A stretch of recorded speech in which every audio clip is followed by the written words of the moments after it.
Iran कितना powerful है। Iran के पास ना तो दुनिया की मॉडर्न वेपनरी है, ना ही उसके पास 5th जनरेशन के स्टेल्थ फाइटर जेट्स हैं और ना ही दुनिया की एडवांस टैंक्स हैं। ईरान की इकोनॉमी बिल्कुल तबाह हो चुकी है, कोलैप्स हो चुकी है। ईरान के ऊपर दुनिया की हार्शेस्ट इकोनॉमिक सैंक्शंस लगी हुई हैं। एक अमेरिकी डॉलर 17 लाख ईरानियन रियाल के बराबर हो चुका है। जीडीपी, मॉडर्न वेपन्स और ग्लोबल अलायंस बनाने में ईरान बेशक कमज़ोर है, लेकिन अब भी उसके दुश्मन कंट्रीज़ उससे खौफ खाते हैं और उसे अपने लिए एक एग्जिस्टेंशियल थ्रेट मानते हैं। मिडिल ईस्ट की कोई भी डील हो, ईरान को कंसीडर किए बगैर मुकम्मल ही नहीं हो सकती। तबाहशुदा मईशत के बावजूद भी ईरान वक्तन फवक्तन हज़ारों मील दूर अपनी पावर प्रोजेक्शन करता रहता है। आइए इस वीडियो में जानते हैं कि ईरान की असल पावर क्या है और वो कितना ताकतवर है। ईरान की सबसे बड़ी ताकत ना ही उसकी मिलिट्री है और ना ही उसकी इकोनॉमी, बल्कि उसकी जियोग्राफी है। ईरान सऊदी अरब के बाद मिडिल ईस्ट का दूसरा सबसे बड़ा मुल्क है। उसका बॉर्डर 7 मुल्कों के साथ लगता है। ईरान की नॉर्थ साइड से पर्शियन गल्फ मौजूद है, जहां से दुनिया का 40% ऑयल गुजरता है। पर्शियन गल्फ से निकलने के लिए तेल से भरे इन जहाज़ों को इस छोटी सी पट्टी से गुजरना पड़ता है, जिसे स्ट्रेट ऑफ हुर्मुज़ कहा जाता है, और इस पर ईरान का कंट्रोल है। अगर ईरान इसे ब्लॉक कर देता है तो एक हफ्ते के अंदर अंदर ऑयल प्राइसेस आसमान से बातें करने लगेंगी और कई मुल्कों की इकोनॉमी कोलैप्स हो जाएगी। इसलिए अमेरिकन वॉरशिप्स अक्सर इस जगह पर पेट्रोलिंग करती रहती हैं। इस जियोग्राफी का फायदा यह है कि ईरान को जंग जीतने की जरूरत ही नहीं है, बल्कि वो ये रास्ता ब्लॉक करके जंग को इतना एक्सपेंसिव कर सकता है कि कोई उसके साथ जंग करने की जरूरत ही ना करे। मिलिट्री की बात करें तो वर्ल्ड रैंकिंग के अकॉर्डिंग ईरानियन मिलिट्री 16वें नंबर पर आती है। कंपैरिजन के लिए बता दूं, अमेरिकन मिलिट्री पहले नंबर पर है, इसराइल 15वें नंबर पर और सऊदी अरेबिया 24वें नंबर पर है। ईरान का डिफेंस बजट $6.3 बिलियन बताया जाता है, जबकि अमेरिका का डिफेंस बजट $1.5 ट्रिलियन का है। इसराइल का $15.5 बिलियन और सऊदी अरब का $56.7 बिलियन। रेफरेंस के लिए बताता चलूं कि पाकिस्तान का डिफेंस बजट $9.5 बिलियन का है।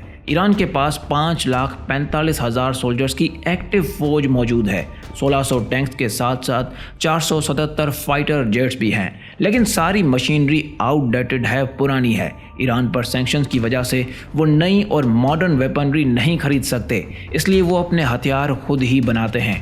ईरान का मेन फोकस मिसाइल्स पर है। ईरान के पास ऐसे बैलिस्टिक मिसाइल्स मौजूद हैं जिनकी रेंज 300 किलोमीटर से लेकर 2500 किलोमीटर तक है।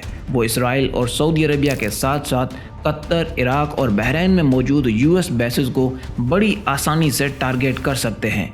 जब 2020 में अमेरिका ने ईरान के जनरल कासिम सुलेमानी को शहीद कर दिया, तो ईरान ने भी जवाब में 12 बैलिस्टिक मिसाइल से इराक में मौजूद यूएस बेस को ही उड़ा कर रख दिया। ईरान कॉम्बैट ड्रोन्स को भी खुद ही मैन्युफैक्चर करता है। अर्श, शहीद और अबाबिल जैसे ड्रोन्स वो इसराइल के खिलाफ बड़ी तादाद में इस्तेमाल भी कर चुके हैं। मिसाइल्स और ड्रोन्स के अलावा ईरान का सबसे डेंजरस वेपन वो आर्म्ड ग्रुप्स हैं जिन्हें ईरान सपोर्ट करता है और अपनी प्रॉक्सीज के तौर पर इस्तेमाल करता है, और इन्हीं प्रॉक्सीज की मदद से ईरान मिडिल ईस्ट में अपना दबदबा बनाए बैठा है। लेबनान में हिजबुल्लाह, इराक में शिया ग्रुप, यमन में हुतीज और गाजा में हमास, ये सारे आर्म्ड ग्रुप्स ईरान की आर्मी के एक्सटेंशंस माने जाते हैं। लेकिन ईरान के साथ मसला ये है कि ईरान की इकोनॉमी कंटिन्यूसली डाउनवर्ड जा रही है।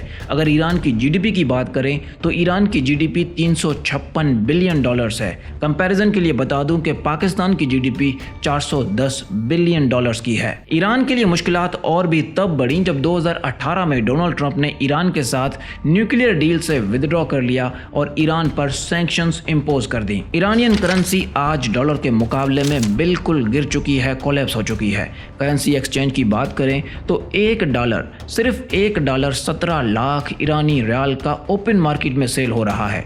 इकोनॉमी के कोलैप्स की वजह से हमें ईरान में इतने डेडली प्रोटेस्ट देखने को मिल रहे हैं। लोग हुकूमत के खिलाफ नारेबाजी कर रहे हैं और जलाओ घेराव कर रहे हैं और रजीम के खिलाफ उठ खड़े हुए हैं। ईरान में महंगाई की शरह यानी इन्फ्लेशन रेट 40% बढ़ चुका है। ऑयल एक्सपोर्ट्स जो पहले 2.5 मिलियन बैरल पर डे थी, अब वो कम होकर सिर्फ 5 लाख बैरल पर डे हो गया है। ईरान के पास 4th लार्जेस्ट ऑयल रिजर्व्स और 2nd largest natural gas reserves मौजूद हैं, मगर सैंक्शंस की वजह से उन्हें एक्सपोर्ट करना ऑलमोस्ट इम्पॉसिबल है। लेकिन फिर भी टर्की, इंडिया और चाइना जैसे जायंट कंट्रीज ईरान से ऑयल एक्सपोर्ट एक्सपोर्ट सीक्रेटली करते रहते हैं। ईरान के पास फॉरेन इन्वेस्टमेंट बिल्कुल जीरो है, सिफर है। ईरान ने नेचुरल गैस पाकिस्तान को एक्सपोर्ट करना चाही, मगर वो डील अब तक अमेरिकन प्रेशर की वजह से सिर्फ कागजों की हद तक ही महदूद है। लेकिन यहाँ पर एक बहुत बड़ा सवाल पैदा होता है कि अगर ईरान इतना ही कमज़ोर मुल्क है, उसकी इकोनॉमी कोलैप्स कर चुकी है, उसकी फ़ौज मॉडर्न वारफेयर को नहीं जानती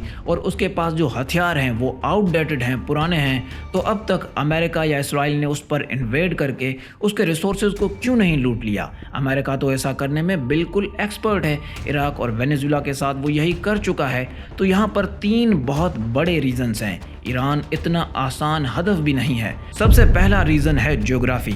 ईरान को 3 साइड से माउंटेन रेंजेस प्रोटेक्ट कर रही हैं। अगर किसी ने अटैक करना है तो उसे अपने हजारों लाखों सोल्जर्स ईरानियन सॉइल पर उतारने पड़ेंगे।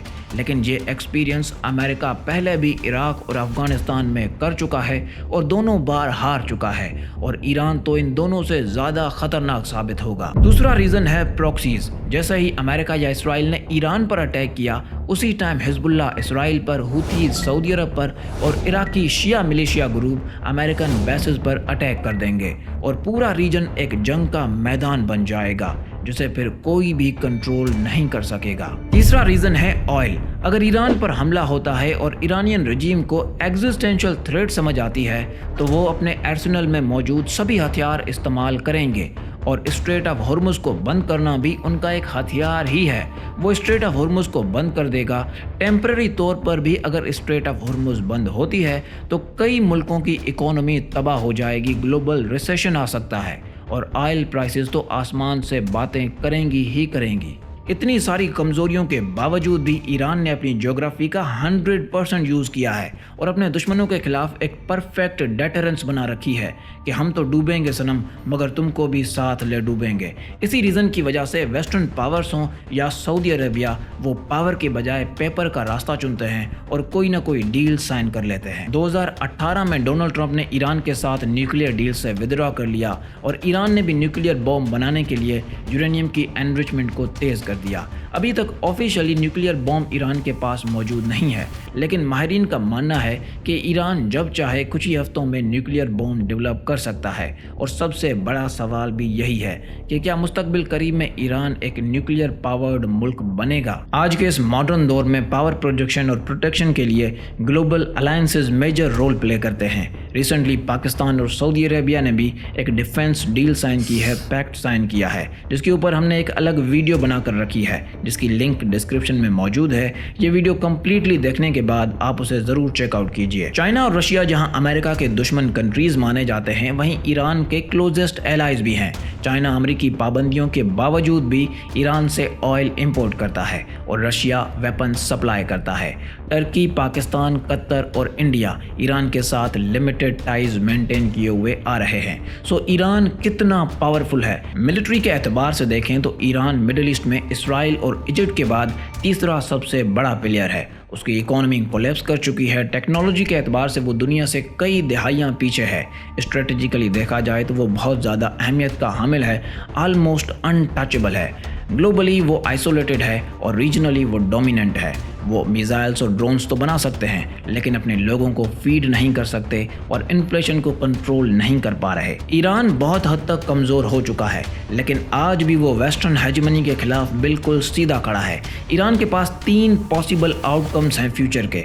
सबसे पहला कि वो न्यूक्लियर वेपन डेवलप कर ले और मिडिल ईस्ट की पावर डायनामिक्स को ही चेंज कर दे। दूसरा, वो न्यूक्लियर वेपन को जाने दे और अमेरिका और इसराइल के साथ सैंक्शंस पर रिलीफ के लिए एक डील साइन कर ले। और तीसरा, वो इंटरनली कोलैप्स कर जाए। जिस तरह के प्रोटेस्ट रिकॉर्ड करवाए जा रहे हैं, ऐसा लग रहा है कि ईरान इसी तरफ चल पड़ा है। लेकिन ये बात भी सच है कि ईरान की इस रिजीम ने ऐसे प्रोटेस्ट बहुत बार सर्वाइव भी किए हैं। ईरान जो भी रास्ता लेगा, मिडिल ईस्ट पर उसका असर दहाइयों तक रहेगा। यहीं पर हमारी वीडियो ख़त्म होती है। मिलते हैं नेक्स्ट वीडियो में। तब तक अपना और अपने प्यारों का ख्याल रखिए। Thank you.